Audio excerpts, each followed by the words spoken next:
Two for one? All right. So, I've done two videos about guitar brands and so on. And the first one I did was on Schecter guitars and the ones that I use currently. And I've done one about Dean guitars.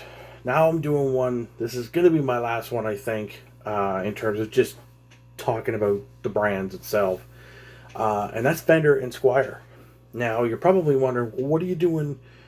I thought you were all about Dean because you had a bunch of Dean merch and stuff. It's like, well, yeah, I have Dean merch because I support them. You know, I did a video and, you know, it's just called a little bit of respect because I've had the ability to, you know, talk to the main guy that's behind them.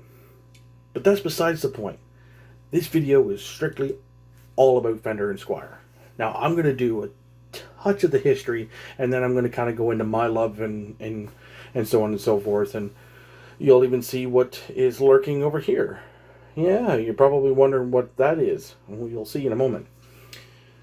So, FMIC, or Fender Music Instruments Corporation, or simply known as Fender, is one of the biggest musical instrument makers of the last 74 years. They're enriched with success and history and a roster of players and guys who've played them and have played them and still are playing them. And of course, the amount of records that these instruments have been on. It's like are some of the greatest ones in recorded history.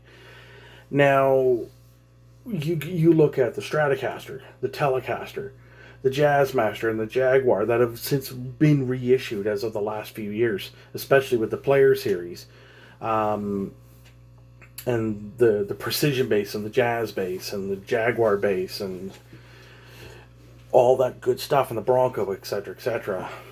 Now, and they also have a fantastic line of acoustic stuff as well.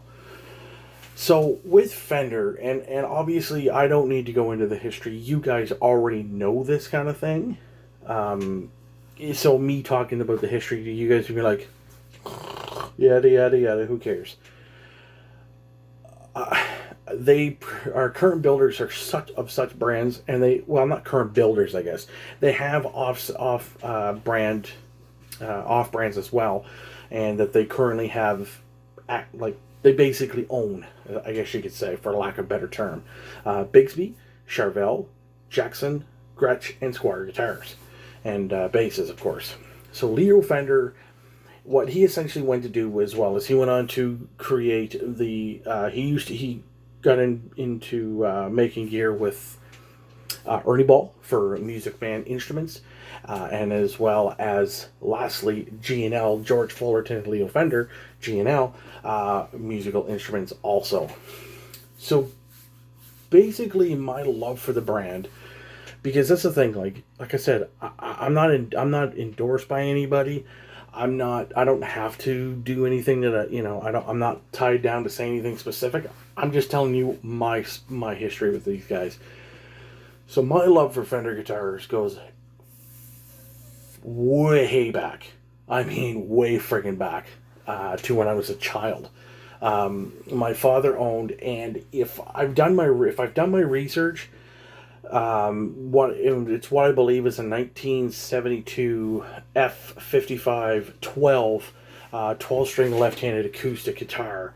Now he would play that, of course, when I was real young, and I would always enjoy it. Now, really, when I was that young, I mean, I was like, probably 3, 4, 5 years old when he had it, because I think he bought it brand new and he owned it for longer than, because I wasn't even born until 81, like 9 years later.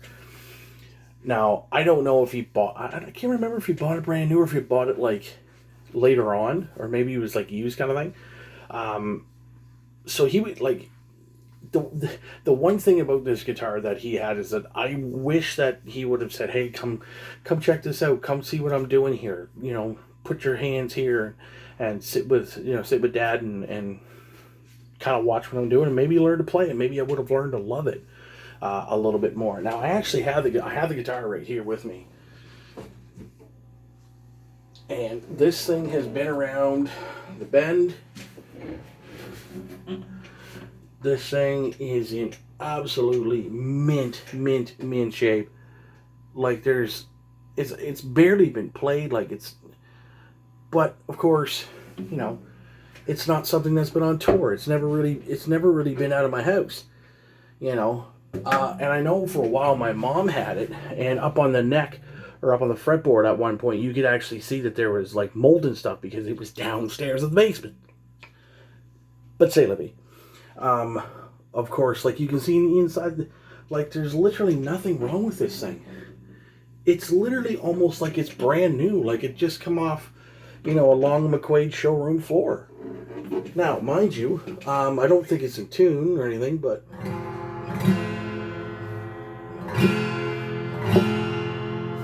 you know, she sounds nice. The bridge there's no lifting in the bridge, like nothing. Like this thing is almost in perfect condition. What would you get for it on the market? You're not going to get much.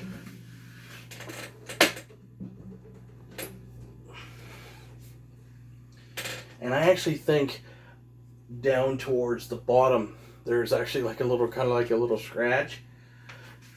But really, the thing's in perfect condition for as old as it is. Now, I mean, and that having been said, Dad easily could have said, hey, come over and check this out and sit with me and go over, learn. I also could have taken the initiative, and really I should have been, but at that time, you know, when you're 4 and a He-Man was all the rage, you kind of really didn't want to do anything else but run around and kind of do all of the fun stuff as a kid. Now, I took to wanting to play bass and guitar much later, much later, when I was in my late teens. And this was from a friend of mine, Scott. He was trying to get sort of like a heavier punk band sort of on the go, and he wanted me to play bass. And I said, I've never played bass. Dad's got a guitar. And he's like, it's not going to work. You need a bass. So, obviously, it didn't take off because, I mean, if I would have had better discipline than what I did, because that was my discipline back in the day was quite shit, and it kind of still is some days. When he got me looking at getting a bass, I'm left-handed, and I didn't want to learn right-handed. That's not my thing. I'm gonna play lefty. That's what I do. That's what I play. So the only left-handed bass that I could find was that Hugga guitar, which was yet again my late teens. That would have been 20 years ago. I found a left-handed white Fender Precision with a tortoiseshell pickguard. And really what I should have done is I should have saved up and I should have bought it, and I probably still had the damn thing. And it was a maple fretboard, but it was like $900, and I didn't have the best of jobs. I was trying to literally get by, essentially, I guess, because I wasn't making a whole lot an hour. But I mean, I guess I could have said, just shut up and do it, right? Now, and of course, it was an American-made wood, too. So it wasn't cheap, and it was a really good quality. If I had been, like I said, more disciplined, I would have been able to go get it. So fast forward to my days of getting back at playing. Of course, when I started dating the missus, I got my first Squier bass. Now, of course, at the time, I bought it, and then I sold it, and I bought another, and I traded for one, and then because I got a really smoking deal on this thing. Now, the one thing that I struggle with this has always been weight. But it's a vintage modified 70s, and it's going to be heavy, right? But that's because of this is made of soft maple. Now, what I plan on doing with this old jazz bass, at some point, and look at this. I bought this thing today at Long McQuaid for $179.99 plus tax with a gig bag. Like, look at that friggin' board. Like, that almost looks like a flame maple board. Like, if you really look at it close, it almost looks like a flame maple board. This thing is in almost mint perfection, like perfect condition. Now, my overall goal for this thing is to, you know, you see on the back, so it's Squier and all that. You know, the neck feels like it's like it has that sort of like a lacquer sort of finish on it. And what I might do is I might sand the back of that down, and I'm kind of thinking I'm going to like.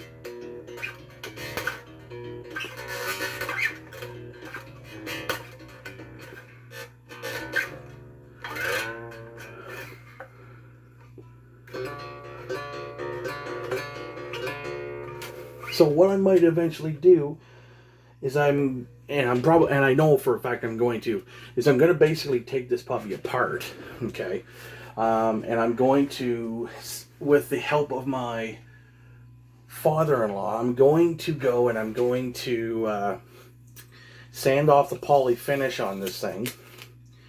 Just taking the tags and stickers off it. I'm going to sand off the the poly finish, and I'm going to paint it. And you're probably wondering, what am I going to paint it? Well, if any of you guys who know me, sorry, I just put some stickers in the garbage. So for any of you guys who are probably wondering, I have been infatuated with having a purple base for I don't know how long, because it looks cool. You make fun of me, go ahead. That's fine. That's up to you. I don't care. But I'm going to paint the body purple, and I'm going to, you know, I'm going to put some new pickups in it. I'm going to put a high mass bridge on it eventually, and possibly change out the tuners, but I don't know. And I might go, if I do, I might just go with Fender tuners. Regardless, getting a bass for this inexpensive, you know, one that I'm accustomed to, and just going through and tweaking it, putting new, like probably going to put some, like I say, different pickups in it and so on and so forth, and just have a good friggin' time doing it, you know what I mean, like a project thing. And then eventually I'm going to put it to use, obviously in the band. Now, going through, one of the main parts of, and of course, like, and I suppose I should kind of preface before I get into the main reason why I love them.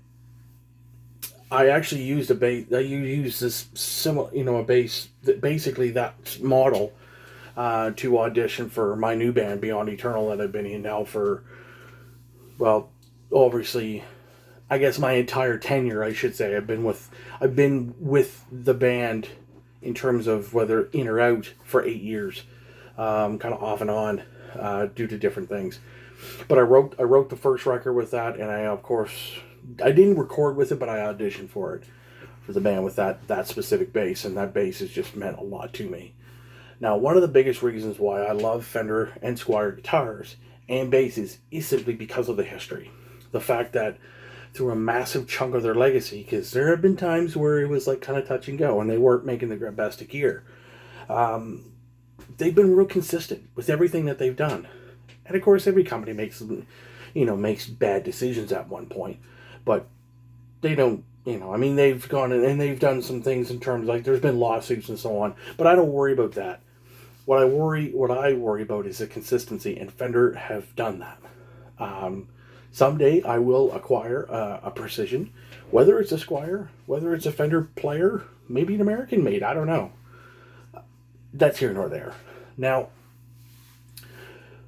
I just happen to really love the tones of a Precision and a jazz bass. The P basses have a split coil pickup, one volume and one tone. So with that, you're going to get a really warm low end, deep resonance, and it's gonna be the classic P bass tone that you've heard on, metal records, Geezer Butler, Steve Harris, and funk records with James Jamerson, etc. And the like. And then you've got, with the jazz bass, the thing I really love about the jazz bass, and I love the Precision because of Geezer and Steve, but the thing about the jazz bass, of course, is, as you can see here, you've got these split coil, or it's not split, the single coil pickups, I should say. Good Lord, it's getting late. It's been a long day. So these two single coil pickups, this one being the neck, because that's the neck, and then of course your bridge pickup. So you have the ability with both of these tone. So this is your neck, this is your bridge, and this is your tone control. So when you go up, when you sit more along in the neck, you're going to get more of that sort of rounder, warmer, sort of P-bass tone. And of course, you have the ability to turn up the tone control and give it and have a little bit more of a brighter snap to it. And then when you go to the bridge, that's where you get that real sort of Jocko style tone, and it gets brighter and snappier. When you roll up both of them, you get a really huge growl and a bark.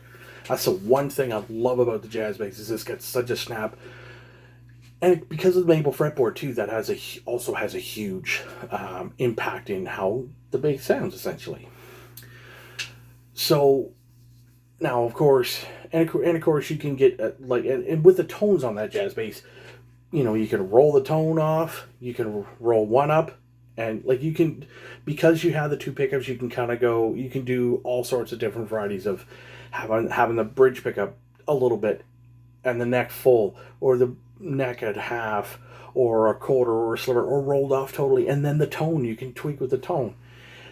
It's just such a huge amount of tones that you can get.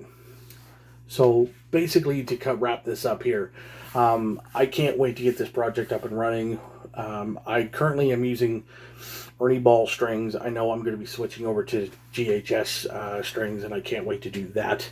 The good thing about this jazz bass here is that that's going to help me a lot. Once I get the poly finish off, and then eventually go over and get it painted, it's gonna look better, and I'm gonna feel better about playing it. And I can't wait. It's gonna be so awesome.